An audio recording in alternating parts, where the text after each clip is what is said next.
My name is Phoenix Gray, I'm an interior designer, and today we are going to answer the top Googled interior design questions.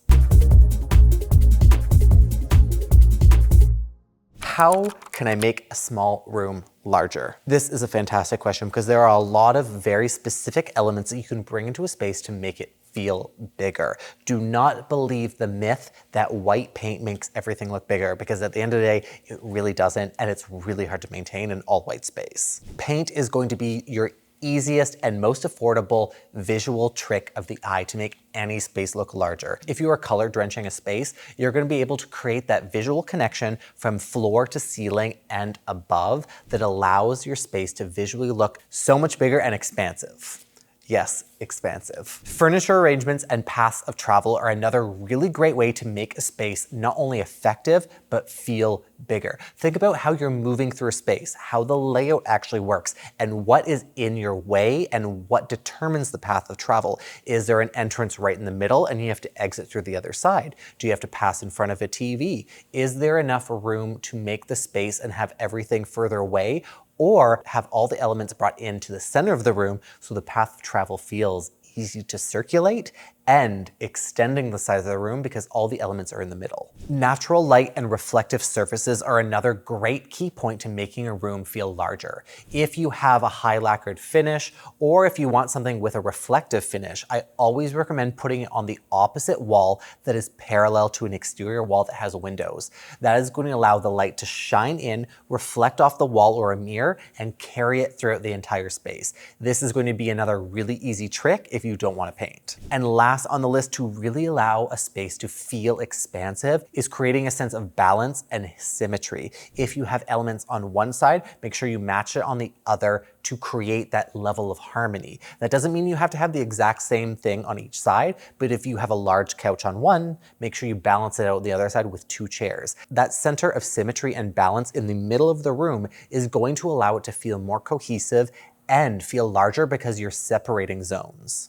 What are some cost-effective ways to update a room? There are none. I'm kidding. There are plenty of elements to allow yourself to update a room, and these are my favorite ones. First on the list is going to be paint. It is going to be your easiest and most dramatic way to make an impact on a room, whether you are color drenching, whether you're making an impact to have all the walls painted, or even if you want to paint the ceiling or add a wallpaper in. That is going to be your most dramatic way to swap out things in your room to make it feel really unique to you. Depending on your budget, upholstering furniture that you have already existing is a really great key point to not spend too much money on new pieces, but still giving your old ones new life. Rugs are another really great impact to have in a room to make it feel not only cozy, but reduce that sound reverberation throughout the entire space. This is especially good for open concept spaces because it allows you to actually zone off sections of your room to make it feel cohesive and make an impact. One of my favorite tricks that I do in my personal space, because I don't have a lot of room to play with, is I find decor and elements that have a very specific color tying to the room that can be swapped out in other rooms. This is a really easy hack for updating your small space or big space if you get bored of it easily. Allowing a color that feels cohesive in other rooms and swapping out decor, coffee table books, throw pillows, throw blankets. This is the perfect way to update your space by swapping out those rooms so you don't get bored. How can I choose the right color scheme for my home? This is a question I get all the time from my clients because if we're being honest, it is a very challenging question to get right. Color schemes can be extremely difficult, but they can also be a lot of fun once you find the right direction for what you're looking for. One of my favorite activities I like to give to my clients is go on Pinterest, create a board, find your top 20 photos that really draw you in. You don't have to think about the color, but I want you to think about what draws you into those images that really makes an impact. Is it the light? Is it the couch? Is it the rug? What elements really tie it in all together? Once you have all of those images in conjunction with each other, I want you to then bring it into an app on your phone. You can do the edit mode if you have an iPhone. If you have a Samsung, I'm so sorry for you, it's not gonna work. Also because you have a Samsung.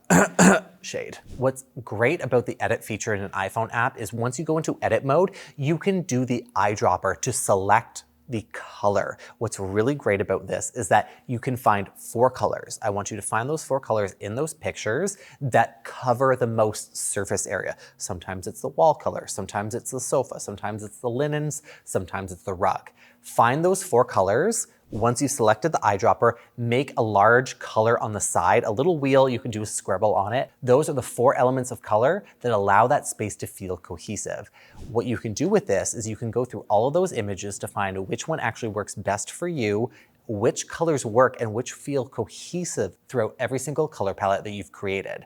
Once you've done this, it is a foolproof method for finding those elements and hues and the shades of those colors that you can create a cohesive palette throughout your entire home. It doesn't have to be just applied to one room. You can pick those top 3, those 4 colors, 2 colors, or 1, and bring it into the rest of the elements of your home, whether it be in your furniture, whether it be in the paint, or even those decor elements. This will always work for any space. How do I select furniture that fits my space and style? So this can be a tough one because there are so many different elements of interior design that work well with each other, and you do not have to pigeonhole yourself into one specific interior design style. Do not believe what some people say when you can only choose 1 to 2 interior design styles that work in a space. All of them can feel cohesive if you know the elements to put together to make them feel right. Size, scale, and proportion plays the biggest role in any furniture piece that you have in your room. So please keep that in mind when you're looking towards the scale. Larger elements, I want you to play with the rule of 3. Cut that into thirds. If you have a living room, 1/3 should be the area of where you're sitting, 1/3 should be a path of travel, and the other third on the opposite side should be an element like the TV, the media area, or even the fireplace. Once you start splitting rooms into thirds to allow you the way that you decorate, this is a foolproof method to allow your space to feel cohesive, but also allow those elements to be balanced. Similar to that last activity of going on Pinterest and finding those elements of a color you like, I want you to look at furniture, because this is going to allow you to apply in what pieces that are going to work in your space. Do you like contemporary? Do you like vintage? Do you like a combination of 2? Find items that are really highlighted in those pictures that allow you to feel attracted to them. Is it the streamlined look of a nice contemporary style? Is it something that's more Scandinavian and light wood? Or do you like painted furniture? This is going to allow you to find those pieces that work really well. And I'm talking about the most important factor when it comes to putting these elements in your space is measuring to make sure they actually fit. You would not believe how many spaces I've gone into for clients, whether it be in person or virtual, and there's a giant sofa that takes up 3/4 of the entire room that doesn't fit, or a beautiful vintage armoire that does not fit in the scale of the room itself. This is just as important as the actual pieces that you put into it. What are the key elements of a well-designed room? Well, there are a lot of obvious elements that really allow you to do it. This, I feel like, could be its own video by itself, because once you break down the interior design principles that make a room feel great, you have a combination of things. You have balance, emphasis, unity, scale and proportion, contrast, harmony, rhythm, detail, and color. There are a lot of elements, but these are the big heavy hitters that, when used in combination, are once again a foolproof method of really making a space look great. I'm gonna give you the quick rundown, but if you think I need to do a full breakdown of these interior design elements, let me know in the comments. The key point out of all of these is to create balance and harmony. Whether you're using an asymmetrical or a symmetrical design, that is going to be the first thing to start to make a room feel balanced. Like I said in the comment before, having something large on one side, having something smaller in a grouping on the other side of similar scale and proportion is going to be your key point to making it work. Grounding a space is another great element to make it feel cohesive, whether that be a darker rug or a darker sofa. You want your eyes to land on something in the room. If you are constantly having a path of travel, it's going to make a space feel uneasy because you're not comfortable enough to sit down or even stand and look in a space and have your eyes settle on something, whether it be in the foreground or the background. Your eye is always going to want to travel through a space. So think of the elements that allow it to travel, whether it be lighting in the evening and having that layered light of something above, something low, and something on the floor. That's going to work out great. But during the day, I want you to think about artwork and color. to create that path of travel of an element that repeats through the space but feels cohesive, whether it be the same throw pillow that happens to be the same color as the linens on the other side of the room. Those few elements are going to create a connection point that makes a room feel good. Look at this. It's almost like I know what I'm talking about. What should I consider when designing a room for a specific function, like a home office or a kid's playroom? Function over aesthetic always. This is your most important factor in any room itself because you are living in it. It needs to function as you need it before it looks great. Both can be done seamlessly. This is one of the main points I like to make in all of my videos. You can still make a space look beautiful, but at the end of the day, you're living in it. It needs to operate, whether it be utilitarian or just from an aesthetic standpoint. I want you to consider the elements in a room that you need. For example, if you're doing an office, what electronics do you need? What size of desk do you need to work at to be comfortable? Do you need a standing desk? Do you need a printer? What other electronic elements do you need to have within arm's reach or within the room to make it function properly? You also need to consider, are you doing Zoom calls? What's in the background? What's the lighting in front? Do you prefer to have windows behind you? Do you prefer to sit in the middle of a room where you can have the full exposure of being able to see around you? Or do you want to create a more cozy, intimate space with your back against a wall with everything else in front? Make a list for all the needs for the space first. Then make a second one for the wants of what you would actually like to have but aren't as important. Once you've determined all of these items, that will then allow you to bring in the elements of a space that are more thoughtfully designed as well as curated to the function of it. Everything else can be brought in afterwards. But look at those elements and see what really stands out. Is it the wood on the desk? Is it the built-ins of the millwork around? Is it the rug that's already existing in that space? Pull from those elements in terms of aesthetics to make it feel cohesive. You don't need to try and reinvent the wheel and try something completely new. You don't need to repaint everything. Use the elements that are already existing and pull from that to make the space feel cohesive, but also function how you need it. What are some tips for arranging artwork and accessories? Proper placement is everything. I feel like I've made 100 videos on this before, especially when it comes to artwork. You want everything between 55 inches and 60 inches on the wall for when you're standing. This is the average eye line for sight. You want everything in the middle so it feels proportioned to the wall itself. The amount of artwork that I've seen that is hung so far on the wall or so low feels so disproportionate to the space itself.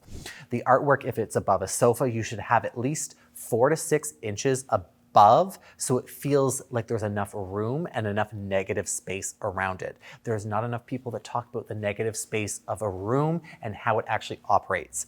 One of my favorite activities for any client is to squint your eyes. This is going to be your foolproof method for allowing you to see the negative space of how a space looks and how it feels. If something feels too close, it's going to allow you to understand if it needs more breathing room or more negative space around it to feel like it belongs in the space. That's for artwork or anything on your walls. When it comes to decor elements, anything on the table, the grouping of 3, once again, is another foolproof method. Have 3 items at varying heights and different scales, so it gives you that beautiful proportion of items that feel curated in the space. Another great element when grouping decor is to have a base. Don't have random pieces floating on a console table or at a dining table because they feel like they don't belong there. If you have a large scale coffee table book or some kind of element that raises them up, gives another beautiful sense of dimension to space that makes it feel like it belongs. How can I update my home without doing a full renovation?